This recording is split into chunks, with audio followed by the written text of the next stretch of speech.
Muy buenas amigos, amigas, ¿qué tal? ¿Cómo estáis? Bienvenidos a Lejos de este Mundo. Como sabéis, la semana pasada cerramos el anterior capítulo del Club de Lectura haciendo una reflexión, basándonos un poco en uno de los párrafos del capítulo del Hobbit, acerca de si esta representación o esta creencia, que está un poco universalizada, de que los elfos son criaturas absolutamente nobles, buenas e inmaculadas, se corresponde o se ajusta a todos y cada uno de los pueblos de los elfos que aparecen en la historia de la Tierra Media de la obra del profesor. Si queréis saber más, podéis ver el vídeo de la semana pasada, pero en los capítulos que vamos a tratar esta semana también traemos un nuevo ejemplo de cómo, pues, Thranduil, el rey elfo del cual se nos habla en el capítulo anterior, que mora en el Bosque Negro y que sobre todo pues reina en esta parte norte de tal bosque, pues muestra un carácter que tiene que ver con la avaricia y con la posesión de las riquezas. Esta semana ya nos acercamos y nos aproximamos a la recta final de nuestro viaje. Hemos salido por fortuna del Bosque Negro, casi por un golpe de suerte de nuevo, como sabéis y venimos existiendo durante estas semanas. La suerte es casi la gran protagonista de la obra del Hobbit. Y salimos del Bosque Negro en estos barriles para llegar a la ciudad del lago, rodear la montaña, ver las ruinas de la antigua ciudad de Valle y llegar a la morada de Smaug y a Erebor.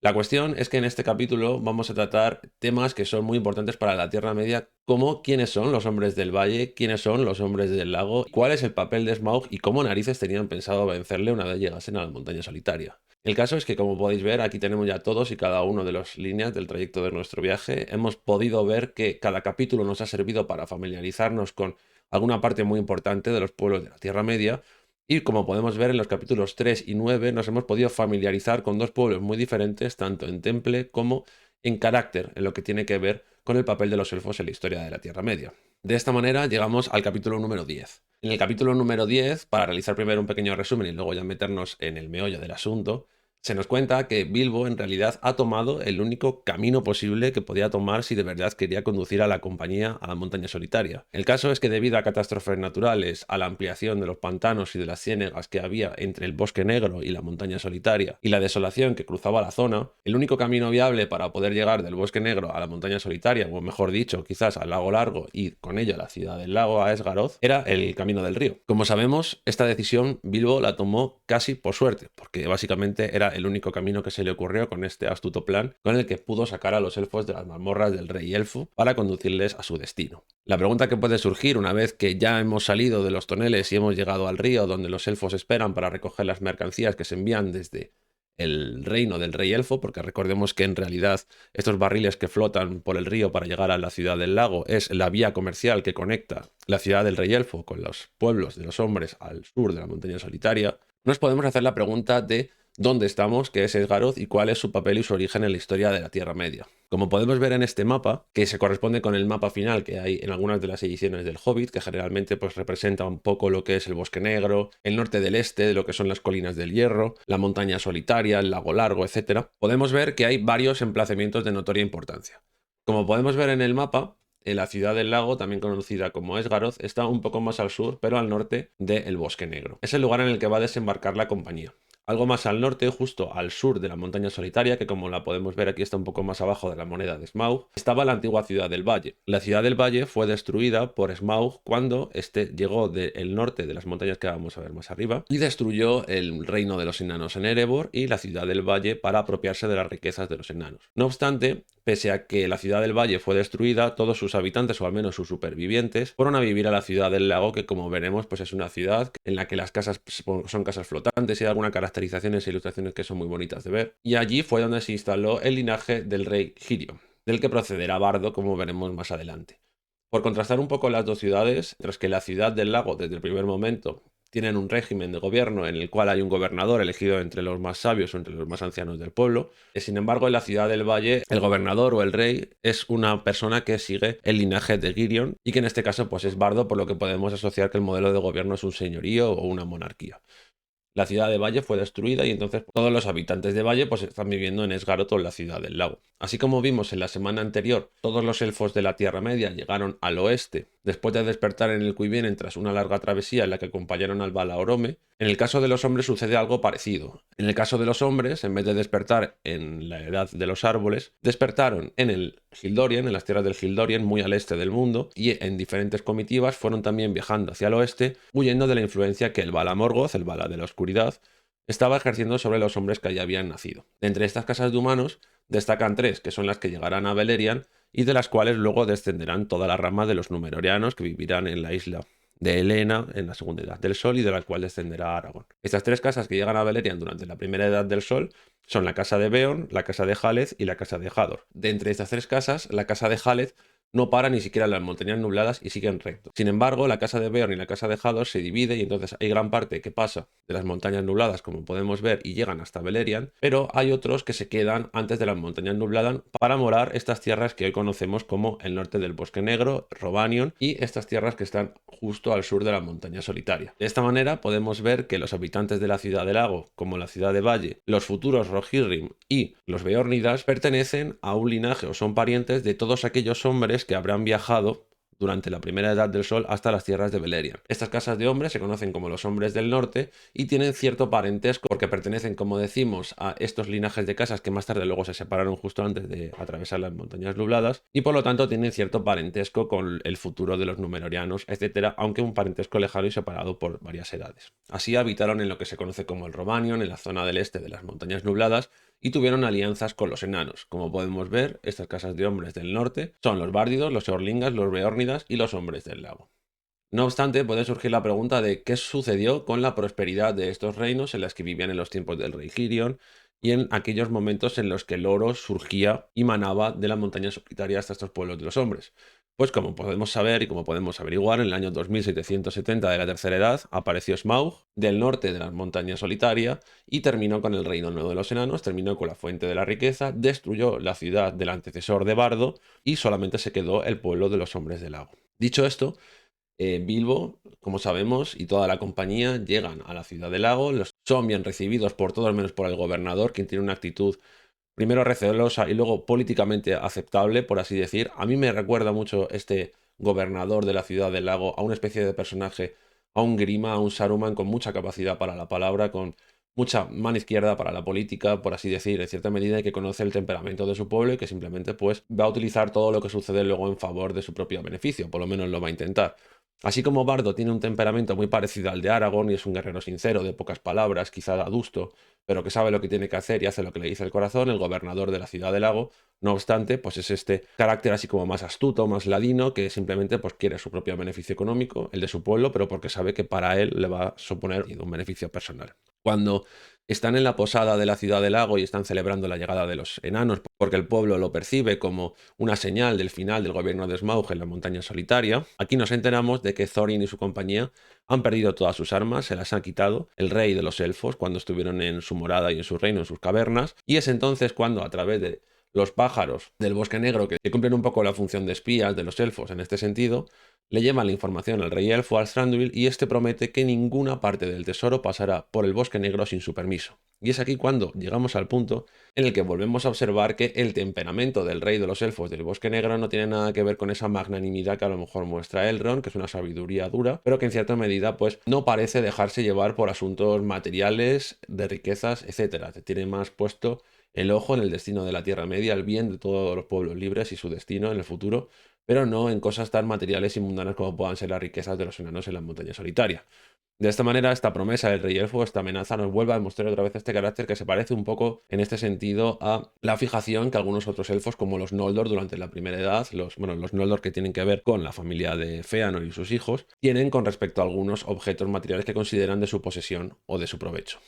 De esta manera llegamos al capítulo 11, y en el capítulo 11 nos podemos hacer varias preguntas. Dos son importantes. La pregunta es, ¿estamos ante el final del viaje? Parece que sí, pero en este momento surge la pregunta de, una vez que hemos llegado a la puerta secreta y una vez que parece que estamos ante el dragón, ¿cómo narices vamos a vencerle? Es una pregunta que se hace Bilbo cuando ya está en el umbral y cuando lo va a atravesar y va a hablar con el dragón, pero la pregunta no parece haberse planteado durante todo este trayecto, porque en realidad, como hemos podido observar durante estos 12 capítulos, 11 capítulos que llevamos, no ha habido un antagonista como tal que desde el primer momento esté poniendo obstáculos en cada uno de los capítulos a la compañía de Thorin. El antagonista ha estado durmiendo en un salón, mientras a los protagonistas les pasaban muchas cosas por el camino sin que este antagonista final lo estuviera preparando. Pero el plan de vencer al dragón, que supone el obstáculo principal de la historia de Thorin, ha estado tan dormido como el propio dragón. Parece que nadie ha pensado cómo tienen que vencer al dragón una vez que llegan allí. Lo difícil parecía el viaje, pero ahora tienen que hallar la respuesta a la pregunta. Es entonces cuando la compañía de Thorin tiene que enfrentarse a un enigma que también habían estado postergando: cómo se entra a la puerta secreta de la montaña solitaria. Bilbo entonces, cuando el zorzal se posa en la baranda de la pequeña salita que está en el quicio de la montaña, en la que se halla la entrada secreta a la montaña solitaria, es cuando recuerda las palabras que Elrond había dicho en Rivendell y que son la clave para detectar la apertura de la puerta. Está cerca de la piedra gris cuando llame el zorzal, y el sol poniente brillará sobre el ojo de la cerradura durante las últimas luces del día de Durin. ¿Cuánto hace la suerte en esta historia, verdad? Porque con todos los obstáculos que han tenido nuestra compañía por el camino y que han estado perdidos dentro de las montañas nubladas, han sido atrapados por arañas, han pasado por los calabozos del rey elfo, han llegado justo para estar en el día de Durin y que el rayo de luz señale la entrada de la cerradura. De nuevo, parece que está todo atado e hilvanado para que acabe sucediendo así. De esta manera llegan en el día de Durin y el problema parece quedar solucionado. Se abre la puerta y entonces nos hallamos ante el verdadero problema: Smaug.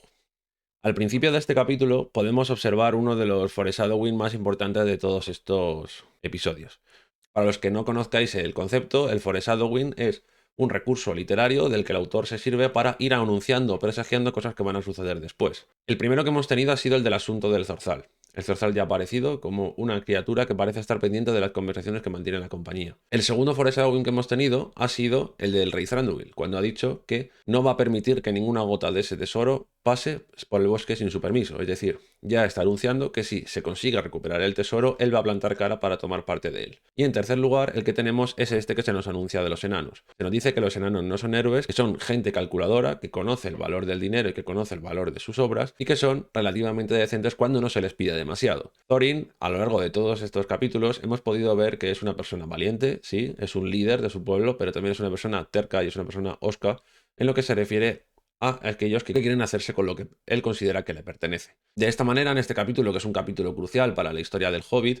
vamos a conocer ya definitivamente al antagonista y vamos a conocer a Smaug. A Smaug se nos lo describe como un dragón auro rojizo, cuyo origen está en el Brezal Marchito. ¿Qué es el Brezal Marchito? Como podemos ver en este mapa, podemos ver Erebor y la montaña solitaria, ¿vale? Al sur está Esgaroth, es decir, la ciudad del lago, y un poco más al sur está la morada del rey elfo. Si miramos arriba vamos a ver una cadena montañosa que tiene como una forma de Y y en el que el medio se abre como una pequeña planicie que está entre dos cadenas montañosas. Bien, eso es el Brezal Marchito, y allí es donde están los dragones, o allí fue donde habitaron los dragones durante la segunda y la tercera edad después de que se destruyera Beleriand. De allí viene Skata y de allí viene Smaug. Smaug fue el dragón más terrible de todos estos dragones que se criaron allí. Fue el más grande y el más ambicioso, y al escuchar las leyendas que había del oro de la montaña solitaria, acudió, destrozó la ciudad de los enanos, destrozó la ciudad del valle y obligó a todos los hombres supervivientes a habitar en la ciudad del lago, que está un poco más al sur, como podemos ver. Smaug ahora mismo es un dragón viejo, que está durmiendo sobre un tesoro y que es una leyenda que un poco reformula todo el mito de Sigfredo y el dragón y otras leyendas como Beowulf, en las que también aparece una criatura de este carácter.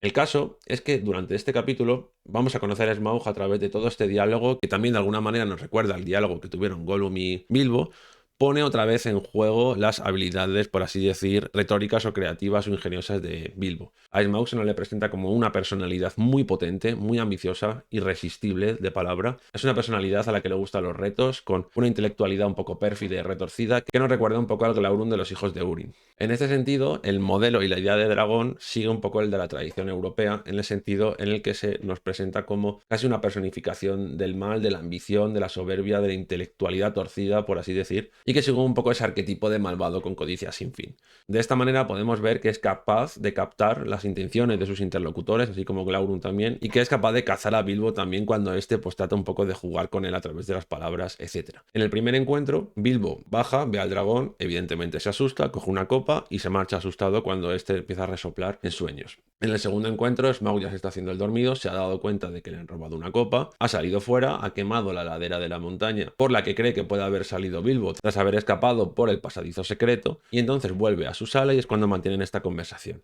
De esta conversación vamos a reseñar el asunto de los motes, que yo creo que es un poco gracioso y que además pues cada uno tiene su correlativo para ir descifrándolos uno a uno. Cuando Bilbo dice que es elegido por el número de la suerte, se refiere a que los enanos no querían ser 13 y que por lo tanto han sido elegidos por 13 enanos, el número de la suerte o de la mala suerte, para que se una a la compañía. La mosca del aguijón tiene que ver con la aventura de las arañas y del hecho de que él tenga un aguijón, que es también el nombre de dardo con el cual es capaz de salir de la trampa de las arañas. El de descubre indicios tiene que ver con el hecho de haber sido capaz de descifrar el enigma que había detrás del mapa y de la apertura del pasadizo secreto de la montaña solitaria. El que entierra a sus amigos vivos y los ahoga y los saca vivos otra vez tiene que ver con los túneles en el río del Bosque Negro. Y el amigo de los osos con Beorn. Y el invitado de las águilas pues tiene que ver con Whitehair y su estancia en el nido de las grandes águilas después de que huyan del claro de los lobos. En esta conversación, Smaug desvela que piensa, es erróneo, pero piensa que todo este plan en el que el saqueador se ha colado en la montaña solitaria es un plan de los hombres del valle que están en el lago, que quieren vengarse de la destrucción de 200 años antes en las que mataron a toda la casa de Girion y los hombres del valle. También Bilbo reconoce que Smaug tiene un punto débil y cuando sale huyendo de la montaña solitaria por el pasadizo secreto de nuevo, nos encontramos con el último foreshadowing del capítulo. Este foreshadowing es muy importante y aquí lo vamos a dejar porque cuando Bilbo tira la piedra o quiere tirar la piedra al zorzal, no se recuerda si ya si la tira o no la tira, y Thorin le reprende, le dice, estos pájaros son animales muy antiguos con los cuales los hombres del valle podían dialogar porque conocían su lengua. El caso es que este pájaro está atento a la conversación y se entera también del punto débil de Smaug. Cuando termina de escuchar, el zorzal se marcha y entonces los enanos bajan por el pasadizo porque van a volver a entrar a la montaña. Cuando el zorzal escucha esto, los enanos que estaban encerrados, esto no lo he dicho, pero estaban encerrados en el pequeño salón porque Smaug había quemado toda la ladera de la montaña buscando a Bilbo, entonces deciden que, bueno, Bilbo tiene que volver a bajar para ver qué sucede con el dragón, ven que no hay nadie, todos bajan y ven que Smaug se ha marchado. Con esto termina la lectura del episodio. La semana que viene veremos qué sucede con Smaug y veremos qué sucede con el zorzal. Así que nada, pues agradecer a los mecenas, a Dani, al Sermón y a Moutrasno por contribuir económicamente al florecimiento y crecimiento del canal. Y ya sabéis que podéis ayudarnos con un like, un comentario, una suscripción, un mecenazgo en Patreon o compartiendo este vídeo con vuestros amigos. Y nada amigos, pues con esto os deseo un feliz final de domingo y comienzo de semana, que lo paséis bien y que tengáis una semana leve y seáis felices, ¿vale? Un abrazo y nos vemos.